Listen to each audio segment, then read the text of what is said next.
إلهي قد تراكمت الذنوب بریک کے بعد آپ سبھی کا ایک بار ہم پھر سے استقبال کرتے ہیں.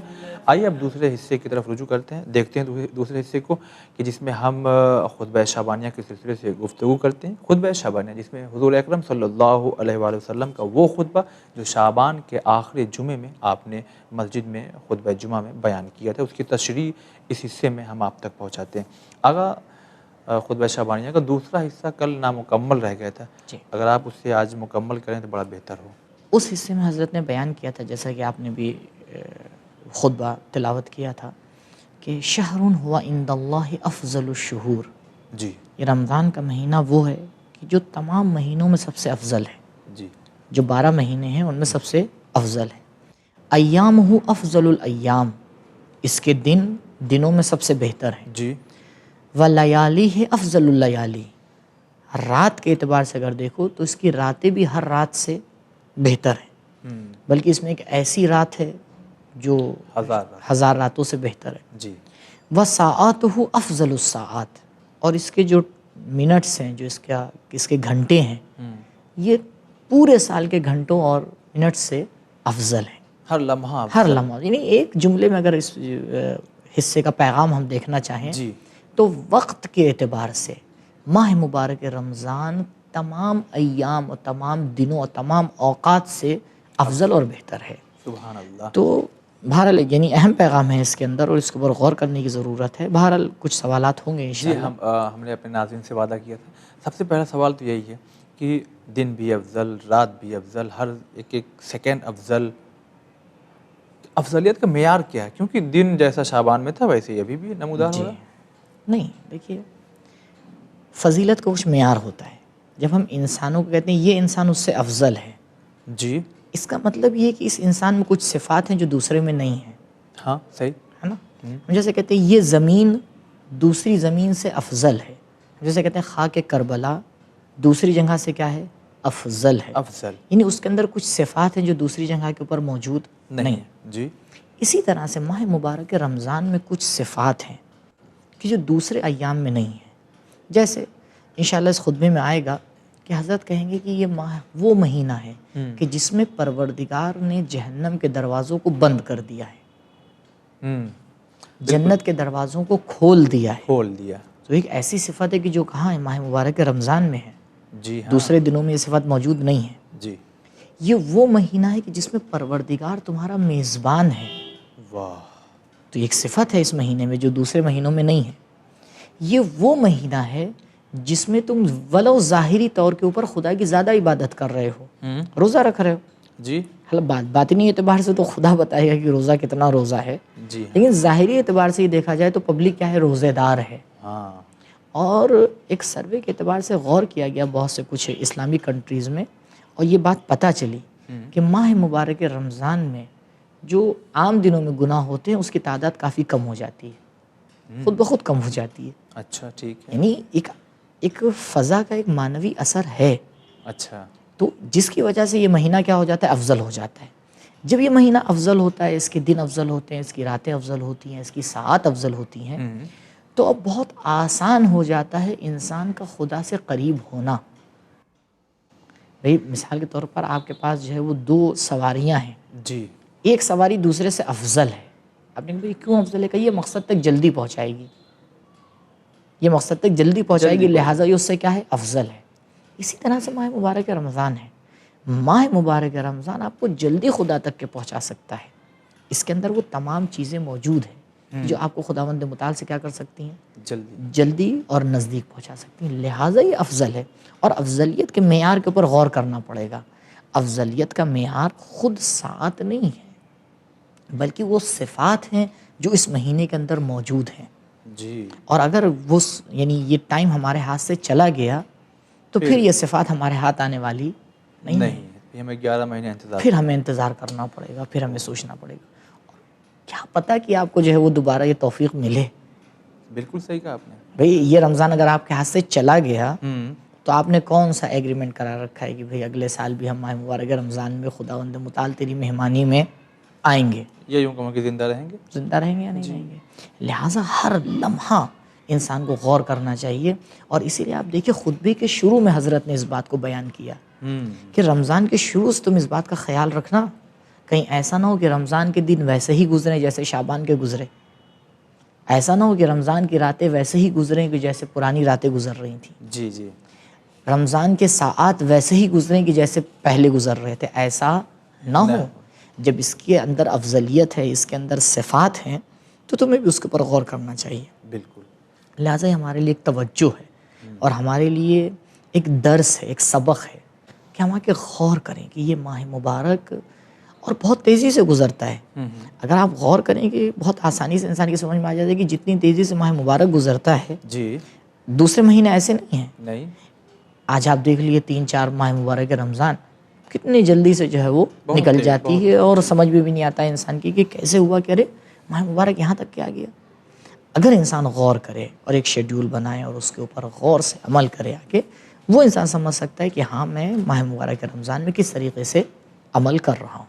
اچھا، اگر ایک سوال ہے لیکن اس سے پہلے ایک سوال میں یہ کرنا چاہتا ہوں کہ ماہ مبارک رمضان میں آپ حضرات اور بہت سے علماء یہ بیان کرتے ہیں کہ یہ عمل کرو تو باقیہ دنوں سے زیادہ ثواب رکھتا ہے. باقی بے شک آج قرآن پڑھو تو باقیہ دنوں سے زیادہ ثواب رکھتا ہے. زیادہ ثواب رکھتا ہے. کیا اس کا اگر الٹا سوچیں، اگر اس مہینے میں ہم ذرا چھوٹا سا گناہ کریں تو کیا وہ بھی اپنے آپ میں پھر زیادہ؟ جی ایام، یعنی یہ بالکل طے شدہ بات ہے. یہ کچھ مہینے جن کو ماہ حرام کہا جاتا ہے. ماہ حرام ان مہینوں کو کہا جاتا ہے کہ جس میں ثواب بھی زیادہ ہوتا ہے اور گناہ کا عقاب بھی زیادہ ہوتا ہے. اسی طرح ماہ مبارک رمضان ہے. ماہ مبارک رمضان جس طرح سے ایک آیت کی تلاوت کا ثواب کئی گنا ہوتا ہے، جی. اسی طرح ایک نامحرم کی طرف دیکھنے کا عذاب بھی کئی گنا ہوتا ہے.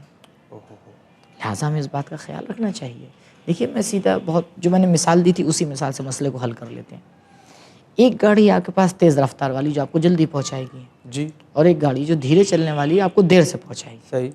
آپ کو جلدی جانا ہے، آپ تیزی سے پہنچنا چاہتے ہیں تو آپ تیز رفتار والی گاڑی پہ سوار ہوں گے. جی. لیکن یہ بتائیے اگر اس گاڑی سے ایکسیڈنٹ ہوا تو چوٹ بھی تو زیادہ لگے گی نا. اچھی مثال دیا، واہ. لیکن اگر آپ اس دھیرے والے سے جائیں گے تو سلامت. جی. انسان یہ جذبہ اپنے اندر پیدا کرے کہ ہمیں بہتر سے بہتر چلنا ہے، لیکن اس بات کا بھی خیال رکھے کہ جیسے زمانہ بہتر ہوتا ہے اس میں گناہ بھی اسی طرح سے اس کا عقاب بھی زیادہ ہوتا ہے. ایک سوال اپنے دوسرے مرحلے میں یہ ہم کرنا چاہیں گے کہ افضل آپ نے کہا رات دن ساتھ سب افضل ہے، افضل کی معیار آپ نے بتایا. جی. لیکن اگر عام طور سے دیکھا جائے کہ ٹھیک ہے جیسے دن گزرتے تھے پہلے ویسے ہی دن گزرتے ہیں، تو افضل آیا ہم خود بناتے ہیں یا یہ خود اپنے آپ میں بن کے آیا ہے کہ بھائی کچھ نہ کرو تو بھی افضل ہے، یا ہم کچھ کریں تو افضل ہے؟ بہت اچھا سوال ہے، لیکن شاید تھوڑا تشریح کی ضرورت ہو. انشاءاللہ کہ ہمارے پاس ٹائم ہوگا میں اس کی وضاحت کر پاؤں. جی. دیکھیے یہ ماہ مبارک اپنی ذات میں افضل ہے، اس میں تو کوئی دو رائے نہیں ہے. اچھا. کیونکہ جو صفات بیان کی جا رہی ہیں وہ دوسرے مہینوں میں نہیں ہیں، جیسے کہ جو معیار بتایا گیا، جو معیار ہے یہاں پر. جی. لیکن ایک مسئلہ یہ بھی ہے کہ ایک حد تک کہ ہمارے ہاتھ میں بھی ہے. کچھ انسان ہوتے ہیں جی کہ 3 میں سے کوئی ایک رات وہ شب قدر منا پاتے ہیں. کچھ انسان ہوتے ہیں جن کی 3 راتیں شب قدر بن جاتی ہیں. کچھ انسان ایسے ہوتے ہیں کہ پورا ماہ مبارک رمضان ان کے لیے شب قدر ہوتا ہے، پورا ماہ مبارک. اور کچھ انسان ایسے ہوتے ہیں کہ ماہ رجب، شعبان، رمضان تینوں ان کے لیے شب قدر بن جاتا ہے.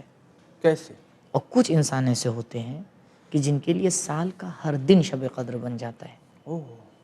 یہ شب قدر ایک ٹائم کے حوالے سے آپ دیکھیں تو رمضان میں 19، 21، 23 کی کوئی ایک رات ہے. جی جی. لیکن مسئلہ یہ ہے کہ اگر ہمارا عمل صحیح ہے تو ہر رات ہمارے لیے شب قدر بن سکتی ہے. واہ. کس وقت آپ پروردگار سے اپنا مقدر لکھوا لیں وہی شب قدر ہے. سبحان اللہ. کس وقت آپ اپنے آپ کو عذاب جہنم سے نجات دے دیں وہی آپ کے لیے عید ہے. کس دن آپ اپنے پروردگار سے زیادہ نزدیک ہو جائیں وہ آپ کے لیے بہترین دن ہے. یعنی ہمیں غور یہ کرنا ہے کہ ایک طرف سے یہ فضیلتیں خود اس مہینے میں ہیں اور ایک طرف سے ہمیں خود اسے بافضیلت بنانا ہے. پہلے پروگرام میں مجھے یاد آ رہا ہے میں نے اس پوائنٹ کی طرف اشارہ کیا تھا کہ کچھ لوگوں کا ماہ مبارک ختم ہو جاتا، ماہ مبارک ختم ہو جاتا ہے، ان کا رمضان شروع نہیں شروع ہوا. ہی نہیں ہوتا. جی آپ نے بیان کیا تو اس کے لیے افضل کہاں سے ہوا؟ نہیں ہوا. کہاں سے افضل ہوا؟ اس کے لیے تو اور بدتر ہو گیا ہو کہ اتنے اچھے دن، اتنی اچھی راتیں آ کے گزر گئیں، اور یہ جناب جہاں پر تھے وہیں پر ہیں. 30 دن زندگی کے گزر گئے، لیکن مقام کے اعتبار سے ایک اسٹیج بھی اوپر نہیں آ پائے. تو لہٰذا جس طرح سے یہ دن، یہ ایام، یہ ساعات افضل ایام اور ساعات ہیں، اسی طرح سے ہماری بھی ذمہ داری ہے کہ ہم آ کے اس کو افضل بنائیں، بے شک. اور اس کو افضل بنانے میں آ کے نیک کردار ادا کریں. صحیح. عین ممکن ہے کہ ہم افضل نہ بنا کے بلکہ اپنے لیے اور اس کو برا بنا لے جائیں. بھئی دیکھیے، اگر ماہ مبارک رمضان آیا اور ہمارے اعمال میں کوئی چینجنگ نہیں آئی تو نقصان ہوا یا فائدہ ہوا؟ زیادہ نقصان ہوا. زیادہ نقصان ہوا. صحیح. کیونکہ افضل ساعت آ کے چلی گئیں لیکن ہم اس سے فائدہ نہیں اٹھا پائے. بھئی عام دن ہوتے تو چلو کوئی بات نہیں، بھئی عام دن ہے، لیکن یہ عام دن نہیں تھے، یہ خاص دن تھے. یہ ایام خاص ایام تھے. اس میں ہماری ایک رکعت نماز کئی رکعتوں کا ثواب رکھ سکتی تھی. بالکل. یعنی آپ دیکھیں، عجیب بات ہے، یعنی عام دنوں میں اگر ہم ایک قدم بڑھاتے تو جتنا خدا سے نزدیک ہوتے، آج اگر ہم وہی ایک قدم بڑھائیں گے تو اور زیادہ خدا سے نزدیک ہو جائیں گے. یعنی محنت کم، فائدہ زیادہ. لیکن میں یہ ضرور کہنا چاہوں گا آگا، تاکہ ہمارے ناظرین خصوصاً جو چھوٹے بچے ہوتے ہیں، کیونکہ اس اسٹیج سے اب میں اس جوانی کی طرف آیا ہوں، تو وہ جذبہ، وہ ولولہ رہتا ہے، وہ سوچ رہتی ہے. کیونکہ بیان کر چکا ہوں لیکن پھر سے بیان کرتا ہوں کہ یہ چیزیں ہوں، لیکن ایسا نہ ہو کہ دوسروں کا حق مار کے ہوں. نہیں، وہ تو بہرحال شرط ہے. مجھے پچھلے پروگرام میں بھی عرض کیا تھا آپ کی خدمت میں کہ واجبات اسی وقت تک کے قبول ہوتے ہیں کہ جب تک کہ آپ اس کے ساتھ کوئی غلط کام نہیں کر رہے ہیں. اور مستحب کی بات طریقہ یہی ہوتا ہے، اس کا طریقہ ہی یہی ہے جی کہ جیسے جیسے آپ اوپر آتے جا رہے ہیں ویسے ویسے آپ اس بات کو سمجھتے جا رہے ہیں کہ یہ میرے لیے ضروری ہے، اس کو کروں، یہ میرے لیے ضروری ہے، میں اس کام کو نہ کروں. صحیح. لہٰذا اس مہینے کو افضل بنانے میں ہم بھی کردار ادا کرتے ہیں، ہمارا بھی ایک رول ہے، ہمارا بھی ایک مقام ہے. جی. ایسا نہیں ہے کہ صرف اس ماہ مبارک رمضان کی تمام برکات جی بالکل ہاتھ پہ ہاتھ رکھ کے ہمارے لیے شامل حال ہو جائیں، بلکہ ہمیں خود اس کے لیے بھی کیا کرنا پڑے گا؟ محنت کرنا پڑے گی. یعنی افضل بنانا پڑے گا. بنانا پڑے گا. واہ. کتنی بھی تیز رفتار گاڑی ہو، جی. وہ ہمیں مقصد تک نہیں پہنچا سکتی مگر یہ کہ ہم اس میں سوار ہوں. واہ سبحان اللہ. اہل بیت سفینہ نجات ہیں.